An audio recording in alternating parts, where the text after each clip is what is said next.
Kristus. Karena begitu besar kasih-Nya, kita dapat berkumpul di gereja ini. Mari pasang hati pikiran, sambut Roh Kudus dalam diri kita masing-masing untuk beribadah, bersyukur dan memuji nama-Nya di minggu pertama serta ini. Di dalam nama Tuhan Yesus Kristus, jiwa dan ragaku sudah siap untuk beribadah dan bersukacita. Amin. Di dalam nama Allah Bapa dan Anaknya Tuhan Yesus Kristus dan nama Roh Kudus yang menciptakan langit dan bumi, kasih karunia dan damai sejahtera menyertai kita sekalian. Amin. Ya Yesus Kristus kami, datanglah kepadamu, berilah kasih karunia dan terima kepada kami. Amin. Mari kita angkat pujian bagi Tuhan dari BMHK nomor 113 ayat 1 sampai 2.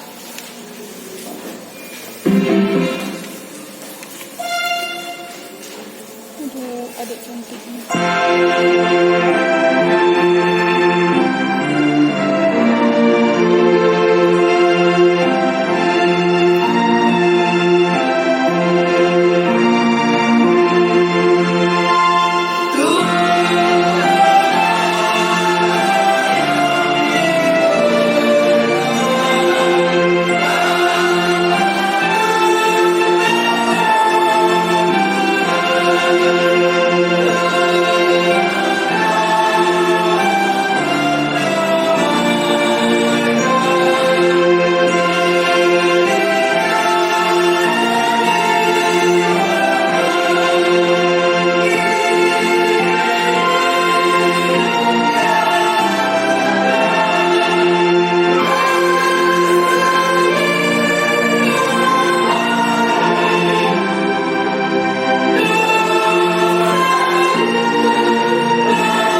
Firman Tuhan untuk ibadah kita hari ini diangkat dari Galatia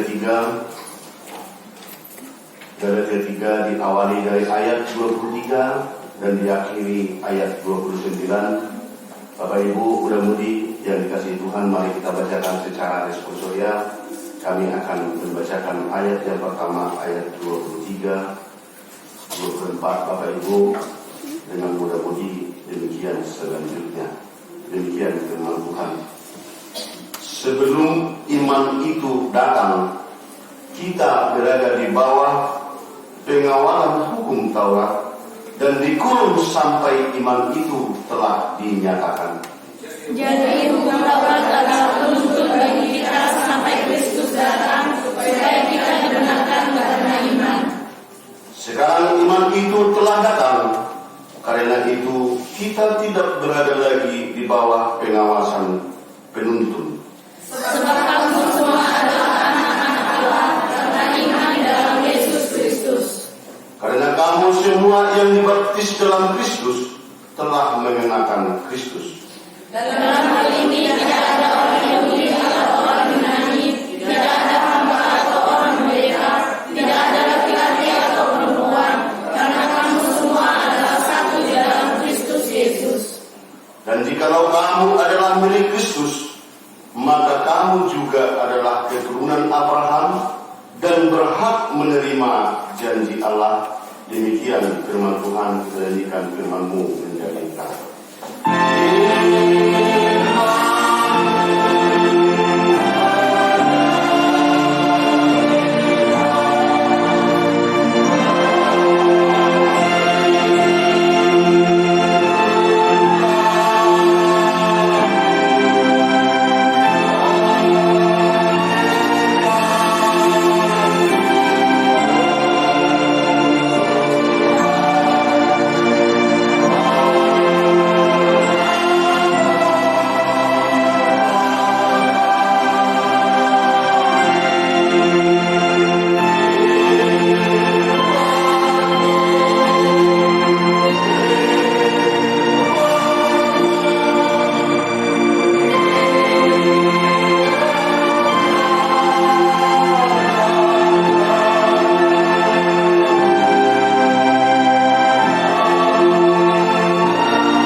kesempatan ini masih bisa kita bersekutu di gereja ini, menunjukkan bahwa kita masih tetap memuliakan dan berserah diri hanya kepada Tuhan kita, Tuhan Yesus Kristus.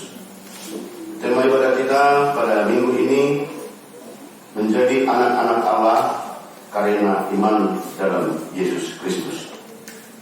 Gabi anak ni debata marhite haposeao di bagasan Kristus. Merupakan tema yang sangat bagus sekali, merupakan suatu acuan yang sangat betul-betul itu digemari oleh setiap orang percaya. Haleluya, dikasihi oleh Tuhan. Pernah saya dengarkan itu, apalah arti sebuah nama.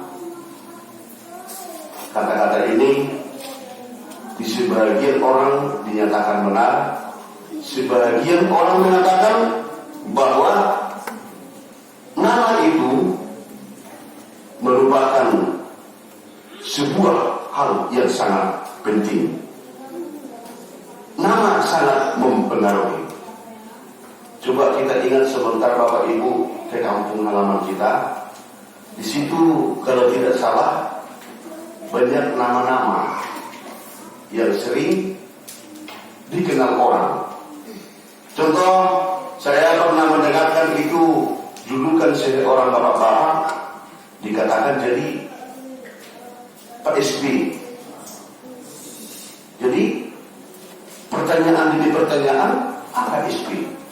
Ternyata sesudah orang-orang tua membagi tahu, dikatakan bapak ini si SB adalah sialan biku. Itu julukannya. Yang kedua ada lagi dikatakan siakan lebang. Mungkin bisa terbayang kita di kampung kita masing-masing pasti ada nama-nama yang agak unik. Ada lagi yang dikatakan julukannya siakan guru. Bagaimana kronologisnya, bagaimana latar belakangnya? Hal ini sangat-sangat mempunyai arti. Maka ada nama-nama itu dikatakan yang sangat-sangat itu menyolok. Ada dikatakan Pak DJ. Kenapa dikatakan itu Pak DJ? Bahkan dikatakan si Yesus, karena waktu drama tidak melakoni Tuhan Yesus waktu drama. Suatu ketika Bapak Ibu, di antara 5 nama julukan ini, yang pertama tadinya itu siapa begu, siapa lubang, si Yesus, siapa guru, dan siapa malu. Pak SK Inna, Pas SM Inna, tapi dah kali juga nama aku malu, dari baik warga siapa malu. Bapak Ibu ada kesimpulan, di suatu tempat anak mereka itu merantau ke suatu tempat di perantauan. Apa yang terjadi? Keberangkatan mereka ini menuju suatu tempat dan bertemu dengan satu kampungnya. Datang bapak ini, kamu anak siapa? Mulai pulang, ibu telepon, anak di siapa di rumah? Ibu mulamu, anak Mesir. Saya ini anak siapa lupa. Kamu tanya, anak Mesir loh, anak Mesir kurang dulu. Kamu tanya anak Mesir. Ayo ada sebuah yang nama lagi. Awak telepon anak ni SM. Alai lucu, najulu dunia bapak kau mana komando. Alai bisa betul di susun alai hidup kumah anak Mesir komando. Itu semua beli berapa? Dibunuh anak Mesir kok. Saya anak si Yesus. Dan mereka yang dipanggil Bapak Ibu sama-sama mencari suatu pekerjaan di tempat yang belum pernah dijalani mereka. Ternyata nama itu tadi mempunyai suatu fungsi tersendiri, dan mempunyai suatu kronologis. Mengapa nama itu menjadi suatu julukan terhadap orang tua mereka? Apa yang terjadi Bapak Ibu yang dikasih oleh Tuhan? Sabarlah ya, kamu tinggal di sini saja dulu. Saya punya rekanan di perusahaan Anda, saya punya teman-teman di pekerjaan yang lain. Saya akan cari tahu siapa yang membutuhkan. Apa yang terjadi Bapak Ibu yang dikasih Tuhan? Dalam tempo 2 hari sesudah pertemuan mereka, ada yang membutuhkan suatu pekerjaan, dan yang dibutuhkan itu tadi adalah hanya satu orang. Maka tanpa berpikir panjang, bapak ini tempat mereka merantau ini langsung memanggil anak daripada si Yesus. Anak ini memperankan drama Yesus tadi. Kau dah dulu ya, besok kau langsung pergi bekerja. Kamu sabar dulu. Kalau tidak ketemu, kamu cari, nanti saya bantu. Yang menjadi yang pertama sekali diberikan pekerjaan oleh Bapak Ibu tadi adalah anak dari si Yesus, atau yang memerankan drama Yesus tadi. Ada hubungannya Bapak Ibu dengan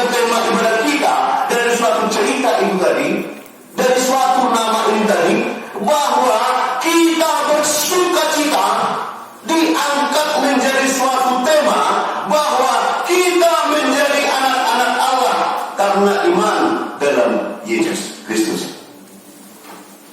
Senang atau tidak senang, mau tidak mau, bahwa kita sekarang yang ada di gereja ini dinyatakan, disahkan bahwa kita anak-anak Allah. Amin. Kalau ada yang terlambat mengucapkan amin, minta maaf sama Tuhan, berarti jangan sampai dipanggil orang lain nanti anak Siambang Minggu. Jadi bahwa kita adalah anak-anak Allah. Bapak Ibu yang dikasihi Tuhan, dari sekilas uraian tema kita sekarang, bahwa kita sudah bangga betul-betul mempunyai iman kepada Kristus, mempunyai iman yang membanggakan kita di dalam seluruh perjalanan hidup kita, Bapak Ibu yang dikasihi Tuhan. Seturut dengan khotbah yang sudah kita bacakan tadi, seturut dengan firman yang sudah sama-sama kita membacakan tadi, ada suatu ilustrasi orang tua yang bisa dikatakan orang tua yang bijak. Orang tua ini mempunyai suatu hal mengerjakan, membina, memprogramkan, dan merealisasikan rencananya sesuai dengan hal yang berlaku, sesuai dengan kebaikan dan kebenaran. Sehingga orang tua ini, bapak ini bisa dikategorikan orang kaya. Ada kata pepatah mengatakan, bekerjalah sekuat tenaga, serasa hidup Anda akan 1000 tahun lagi. Bagaimana orang mau bekerja 1000 tahun, mau berumur 1000 tahun? Tetapi merupakan suatu prinsip yang dipegang oleh orang tua yang tadi. Dia bekerja dengan sekuat tenaga karena dia mempunyai prinsip, dia akan hidup 1000 tahun lagi. Artinya hidup dia bukan hanya untuk tubuhnya sendiri, tetapi karena dia punya generasi atau anak-anak. Hasil pekerja ini, Bapak Ibu, menjadi suatu yang sulit untuk dinilai karena banyak hartanya, banyak kapasitasnya. Dia kumpulkan semuanya itu dan untuk diwariskan terhadap anak-anaknya, untuk diberikan terhadap anak-anaknya. Dengan dasar itulah dia mempunyai suatu program, mempunyai suatu cara. Dia tetap bekerja supaya saya wariskan terhadap anak-anak saya ini. Apa yang terjadi, Bapak Ibu yang dikasihi Tuhan? Ada beberapa orang yang tidak mau menerima warisan dari orang tuanya ini, yang mau diberikan terhadap anaknya. Anaknya ada 3. 2 di antara mereka, anaknya ini tidak mau menerima warisan dari orang tuanya. Saya juga bisa mencari sendiri, karena memang pelatihan daripada orang tua ini begitu tegas, begitu disiplin, sehingga anak-anak ini ada 2 orang yang tidak mau menerima warisan dari orang tuanya. Yang 1 orang, Bapak Ibu, menerima sebagian dari warisan, dan dia tidak mau menerima semua yang ada dari orang tuanya. Yang aturan bagian saya itulah yang saya terima. Tiba waktunya, dengan jelas anak yang 2 ini tadi tidak mau menerima warisan dari orang tuanya, merupakan suatu hal yang tidak benar, karena mereka berprinsip kami juga bisa mencari sendiri untuk harta dengan kami juga bisa berusaha, tidak terlalu pentinglah hartamu itu orang tua untuk kami terima. Bapak Ibu yang dikasihi oleh Tuhan, supaya warisan ini bertuan, supaya peninggalan orang tuanya ini ada yang mempergunakan, maka ada pembantu di rumah itu yang biasanya mengerjakan kebun. Lokasi daripada perumahan orang kaya itu tadi diserahkanlah ke sini, Bapak Ibu. Anak yang lagi malah memilih hidup di dalam penderitaan, hidup dalam kesusahan, tidak mau menerima kapasitas yang sudah disediakan oleh orang tuanya. Kira-kira seperti itulah Bapak Ibu orang Yahudi seperti yang kita bacakan itu tadi. Bahwasanya Kristen Yahudi tidak memahami, tidak mengerti, dan tidak mau mengikuti apa rencana Allah terhadap bangsa yang sudah dipilih oleh Allah. Tidak mau mendengarkan arahan dari Allah bahwa sudah disiapkan warisan yang begitu besar untuk bangsa yang dipilihnya. Mengapa demikian Bapak Ibu? Kondisi mereka menimbulkan suatu debat, suatu perselisihan, suatu kontra karena pengajaran daripada guru-guru palsu yang terjadi di Yahudi. Mereka mempunyai suatu pengajaran bahwa hukum Tauratlah yang menyelamatkan bangsa itu. Hukum Taurat sama-sama betul-betul hanya itulah yang bisa memutuskan bangsa itu. Kondisi itu sangat membentuk, sangat tidak terima dengan Rasul Paulus. Dari 10 hukum Taurat yang diterima oleh Musa di Gunung Sinai dari Allah, dikembangkanlah ini menjadi 613 pasal yang wajib dan harus dilaksanakan oleh seluruh Kristen Yahudi di saat itu. Maka dengan kondisi itu merupakan suatu dasar dari Apostel Paulus membuatkan surat, membuatkan suatu penjelasan terhadap Galatia. Itu dasarnya Bapak Ibu. Perbedaan itu tadi bahwa Yahudi mengatakan bahwa kita ini adalah Kristen, penyelamat kita adalah hukum Taurat. Sementara pengajaran Apostel Paulus mengatakan bahwa yang menyelamatkan kita bukan hanya hukum Taurat, tetapi kasih karunia Allah Bapa yang sudah digenapi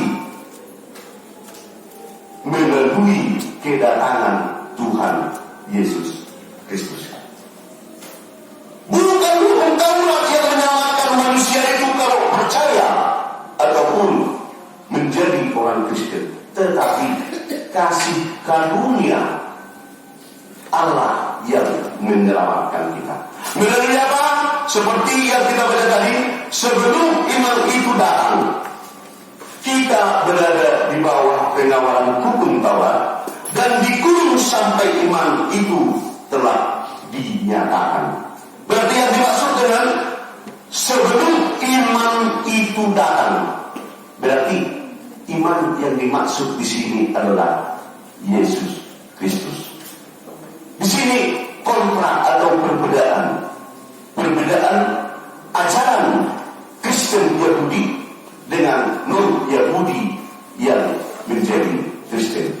Ini yang dipertegas oleh Rasul Paulus Bapak Ibu, bahwa tidak karena perbuatan kita, tidak karena tindakan kita, tidak karena sifat kita yang sudah mengikuti hukum Taurat itu semata-mata yang bisa menyelamatkan kita hingga berpengharapan bisa masuk surga.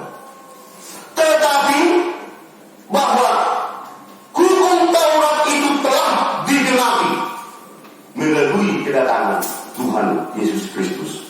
Maka dengan itu Bapak Ibu yang dikasihi Tuhan, ada orang non-Yahudi yang Kristen bertanya, apakah sejati harus mengikuti hukum agama Yahudi? Apakah menjadi Kristen sejati harus mengikuti hukum agama Yahudi? Begitu pertanyaan Kristen non-Yahudi. Rasul Paulus dengan tegas menjawab, tidak harus demikian. Bukan hukum Taurat yang menyelamatkan, tetapi keselamatan itu diperoleh karena kasih karunia Allah. Bukan berarti Rasul Paulus mempersalahkan hukum Taurat. Tidak ada yang salah di dalam hukum Taurat, karena itu bersumber dari Allah. Maka dikatakan tadi, jadi hukum Taurat adalah penuntun bagi kita sampai Kristus datang, supaya kita dibenarkan karena iman. Prinsip ini yang berbeda, Bapak Ibu yang dikasihi oleh Tuhan. Kristen Yahudi mengatakan bahwa kalau sudah dilaksanakan, dikerjakan hukum yang 10 itu, bahwa kita sudah selamat. Tetapi tidak menerima, tidak mengakui, dan tidak mengatakan sesuai dengan firman Tuhan bahwa Yesuslah juru selamat. Itu yang menjadi suatu hal latar belakang mengapa seperti itu bertegas sesuai dengan tema kita tadi, Bapak Ibu. Dari uraian yang kita baca ini ada 3 hal yang bisa kita kembangkan. Yang pertama, satu, hukum Taurat merupakan penuntun. Hukum Taurat itu merupakan suatu penuntun hidup orang yang mempercayai Allah sebelum Tuhan Yesus Kristus hari. Itu yang pertama. Ada yang kita lihat, maaf, karena saya juga agak hobi dan bisa dikatakan itu mengamati media sosial. Jadi kalau saya lihat di status ataupun akun daripada seseorang, pekerjaan di bawahnya itu dibuat pekerjaannya adalah di hadapan Tuhan. Nah, banyak sekali itu yang saya lihat pekerjaan Facebook. Di Facebook itu adalah di hadapan Tuhan. Sudah amati bagaimana proses perjalanan hidup dia di saban hari, padahal status ataupun situasi pekerjaan yang tadi tidak sesuai dengan yang tertulis di akunnya. Kalau dia bekerja dengan Tuhan, mengapa selalu mengata-ngatai orang lain?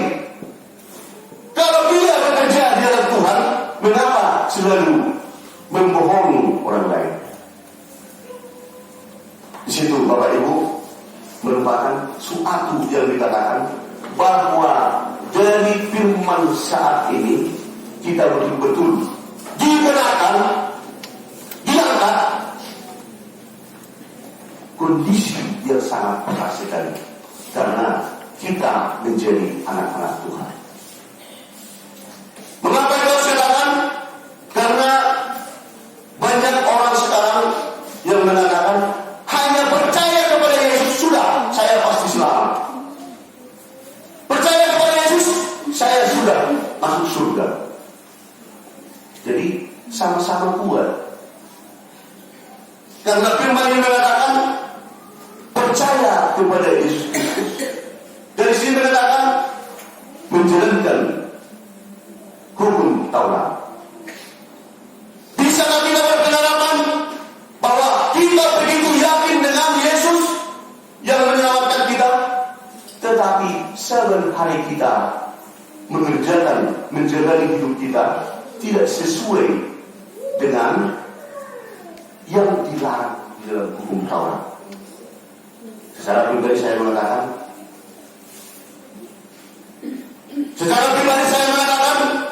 bahwa kita bekerja di dalam Tuhan, kita mengaku anak-anak Tuhan, tetapi pekerjaan kita selalu yang melanggar dari hukum Taurat yang diberikan oleh Allah. Maka dikatakan bahwa hukum Taurat itu merupakan suatu pagar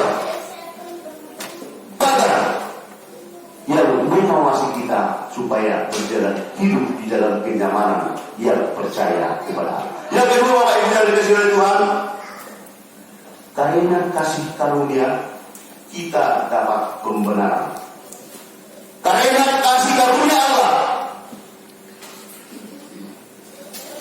karena kasih karunia Allah melalui Yesus Kristus yang membenarkan kita dengan begitu banyak perbuatan dosa, begitu banyak kesalahan, tetapi karena kasih karunia Allah menebus kita dari dosa, kasih karunia Allah yang bisa memperhadapkan kita terhadap kebenaran Allah, sehingga ini sangat layak kita betul-betul berikan syukur kepada Tuhan. Saya yakin kalau kita merenung hal-hal apa saja yang kita kerjakan yang tidak sesuai dengan yang dikehendaki oleh Allah, saya yakin kita pasti tahu ini tidak sesuai lagi. Tidak benar lagi yang saya kerjakan ini sesuai dengan kehendak Allah. Kita pasti tahu. Besok kali kita bekerja, ini tidak cocok lagi seperti yang dikehendaki oleh. Firman ini mempertegas Bapak Ibu yang dikasihi oleh Tuhan.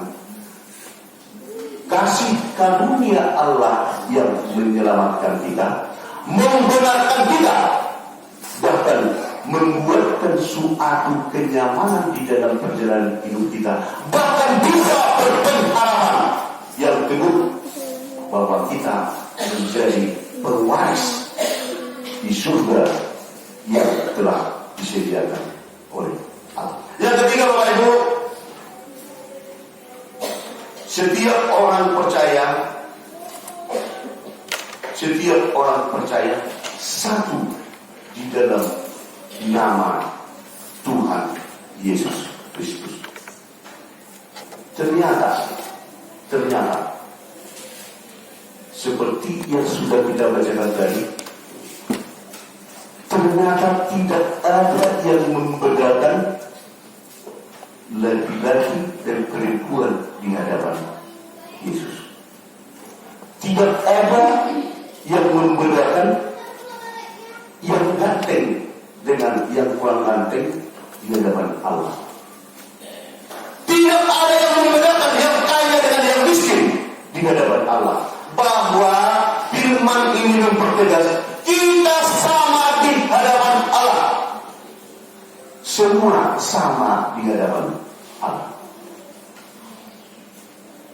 Bagaimana kita sudah betul-betul mempercayakan diri kita melalui baptisan yang sudah sama-sama kita terima, berarti kita tidak ada pemisah-pisahan, tidak ada pemblok-blokan, bahwa setiap orang yang percaya kepada Kristus sama di hadapan Allah, dan semua berpengharapan dapat berpengharapan menjadi pewaris surgawi di tempat yang akan diwariskan Allah kepada kita.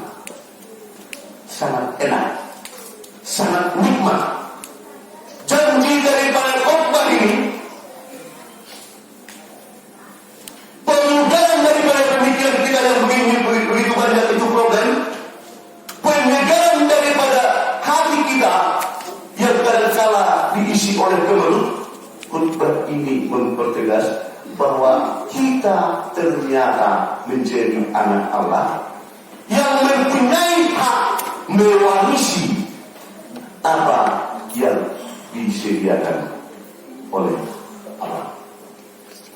Kalau kita katakan bahwa kita anak-anak Allah, kalau kita bersaksi bahwa saya ini anak Allah, maka khotbah ini mengajari kita agar kita tunjukkanlah dari perbuatan sehari-hari, dari tingkah laku sehari-hari, bahwa benar kita adalah anak-anak Allah.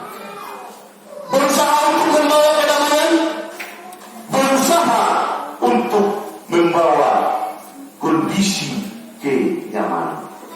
Karena itu ciri-ciri daripada anak-anak Allah, seperti yang dikatakan di Matius 5 ayat 9, berbahagialah orang yang membawa damai, karena mereka akan disebut anak-anak Allah.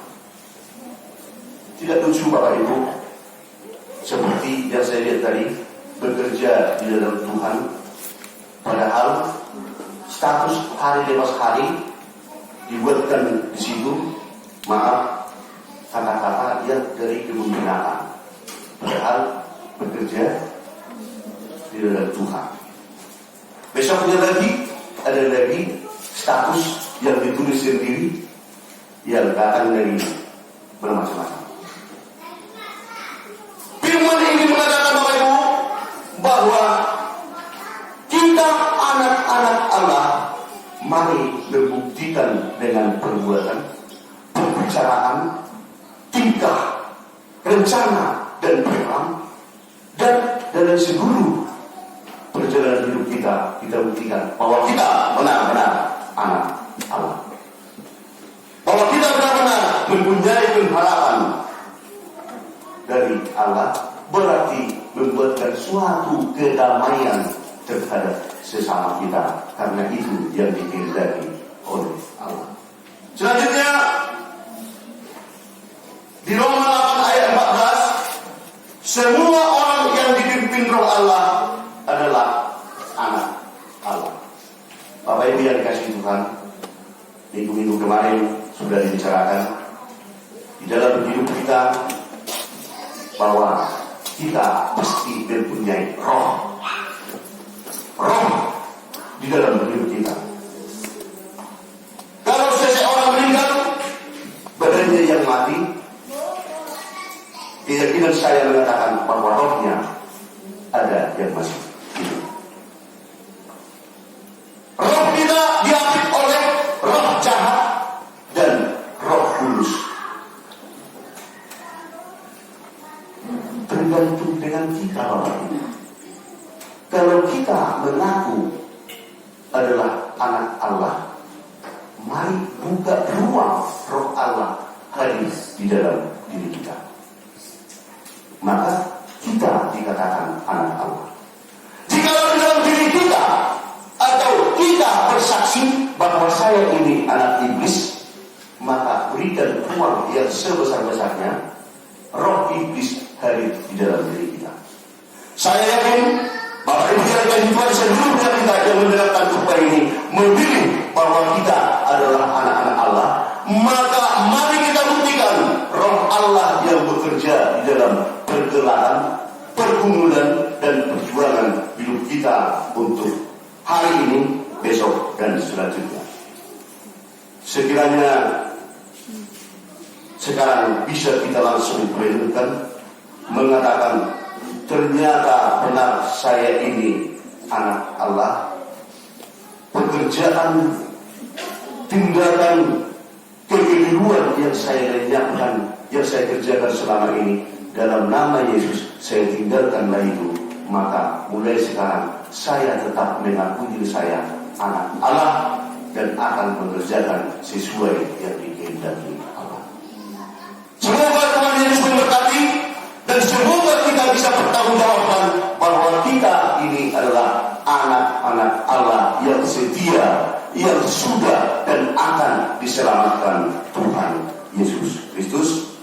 Apapun kondisinya, bagaimanapun situasinya, katakanlah bahwa kami ini adalah anak-anak Allah. Semoga Tuhan Yesus memberkati dan kita firman-Mu berkata.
KI.B/LJ/angka 6/2022 Minggu 19 Juni 2022. Tema menjadi anak-anak Allah karena iman dalam Yesus Kristus.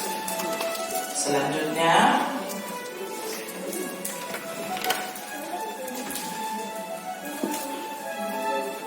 jadwal ibadah ketikulian dan latihan KOR, vokal di gereja, dan evangelisasi atau pertaniangan.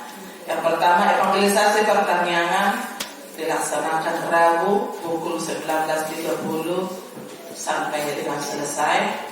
Pada sekolah Minggu pukul 9.30 sampai 10.15 WIB.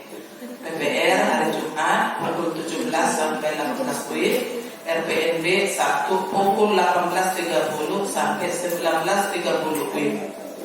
Statistik kehadiran jemaat pada Minggu 12 Juni 2022 sebanyak 54 orang. Kehadiran jemaat pada evangelisasi 15 Juni 2022 sebanyak 22 orang. Ini pada hari Rabu 22 orang.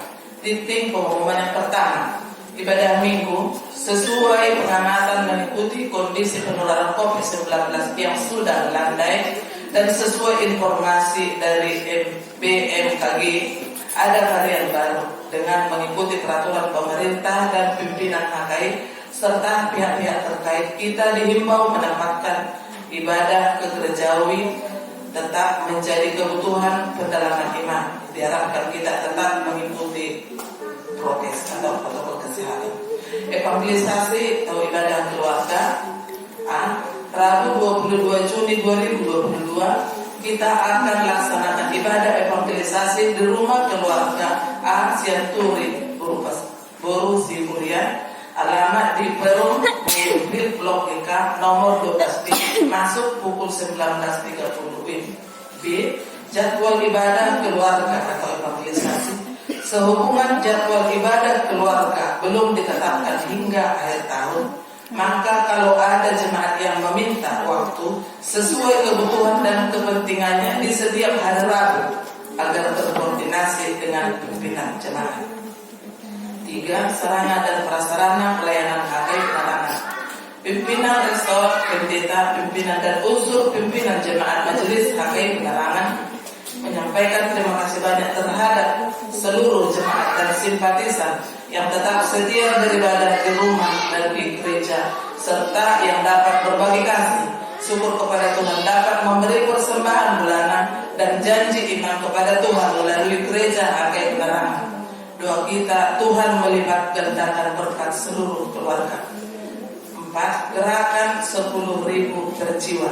Sesuai surat masuk dari PPHKI yang sudah diwartakan di minggu-minggu yang lewat untuk pembangunan kantor pusat HKI, maka kepada seluruh jemaat dan simpatisan dihimbau memberikan 10.000 rupiah per jiwa atau kelipatan sesuai keikhlasan hati. Bisa disampaikan kepada Kak atau langsung ke bendahara jemaat agar langsung bisa dikirimkan serentak ke pusat HKI. Upahidung kami ada jumlah nanti kurang lebih 25 kakak. Aleson terdaftar tadi ada daftar paloma kalian. Saya kasih kopi naik nak berlarut-larut. Pagulang ku pos-pos naison sikit ikut serato PHP PBKD oleh salah-salah janji iman PBKD segala macam. Jadi kami mohon tak mengatur paksaan, tapi seharusnya lah kita beri kesediaan 10.000 per jiwa. Asal terkasih hukum kita kirim ada PHP penerangan melaksanakan sudah kadang dengan juga di kantor pusat. Mungkin ada satu benda lain bagi kita.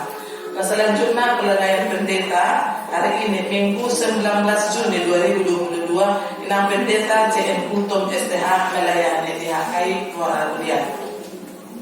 Ibadah 26 Juni 2022 dilaksanakan dengan bahasa Batak Tuban. Selanjutnya renungan harian Sendibel sudah tertera di situ, dicantumkan mulai hari Senin sampai ke Sabtu. Laporan keuangan mingguan tertulis di Imamat 19 ayat 5. Apabila kamu mempersembahkan korban keselamatan kepada Tuhan, kamu harus mempersembahkannya sedemikian hingga Tuhan berkenan akan kamu. Pemasukan di dalam satu minggu sudah tertera. Persembahan bulanan, pertanyaan juga. Apabila ada salah menulis dari marga atau nama atau jumlah dari nominal yang telah saudara berikan kepada bendahara, saya sendiri mohon dikonfirmasi selanjutnya untuk kita perbaiki sedemikian rupa. Uang keluar dalam 1 minggu sudah tercantum rekapitulasi keuangan saldo akhir hingga 17 Juni 2022 Rp13.236.600. Pemasukan usaha harian masih tetap sebesar 100, saldonya hingga 18 Maret 2021. Kas pembangunan sudah tercantum. Janji iman kita saldo bulan Mei 1 juta, pemasukan sudah tercantum di situ untuk bulan Juni. Terima kasih buat keluarga yang telah sudah memberikan. Semoga Tuhan memberkati segala usaha pekerjaan kita yang telah memberikan pilihan bulanan dan ucapan syukur. Gerakan kos 10.000 sudah tercantum. Apabila ada kekeliruan atau terlambat dari tanggal yang telah diserahkan, itu bukan unsur kesengajaan. Kami mohon maaf. Untuk selanjutnya kita boleh saling mengingatkan. Nomor kontak pelayanan sudah tercantum di situ. Uang yang di kotak yang ada tertulis di situ tetap kita bawa dalam rumah. Tiada yang mustahil bagi Tuhan, semuanya boleh terjadi. Tergerak hati keluarga ambil tanggungan untuk mengembalikan uang HKI penerangan.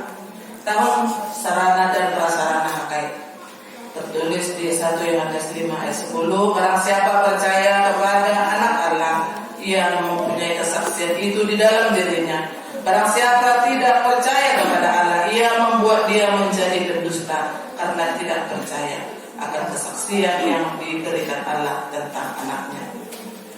Pimpinan esor, pendeta, pimpinan jemaat Perhalado beserta majelis jemaat HKI Penerangan mengucapkan selamat mengikuti ibadah dan memanfaatkannya, serta selamat ulang tahun bagi yang merayakannya seminggu yang lewat. Tuhan Yesus memberkati kita semua. Sebelumnya, saudara-saudari, ibu terkasih, apabila baru pertama sekali beribadah datang ke HKI Penerangan, kami rindu untuk selamanya kita boleh sama-sama berdoa memuji memuliakan Tuhan untuk menambah iman percaya kita di HKI Penerangan ini.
surga, Engkaulah sumber segala berkat dalam hidup kami. Terima kasih atas segala berkat dan karunia yang Tuhan berikan kepada kami.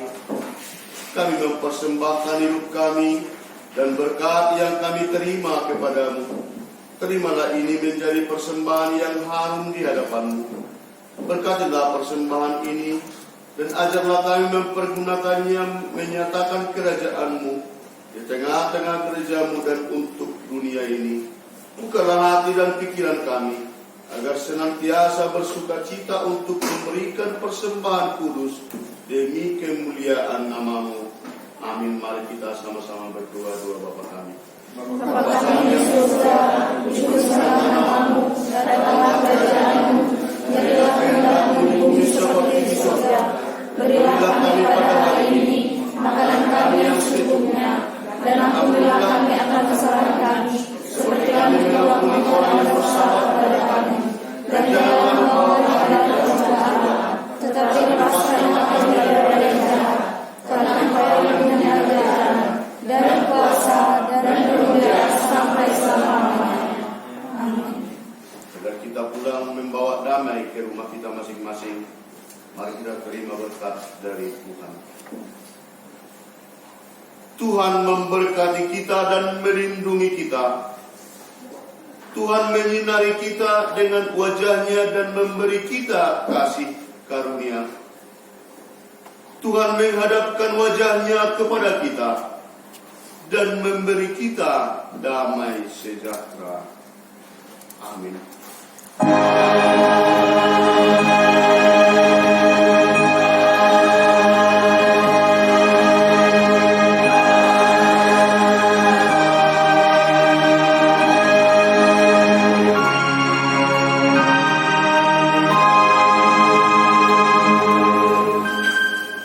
Shalom. Shalom.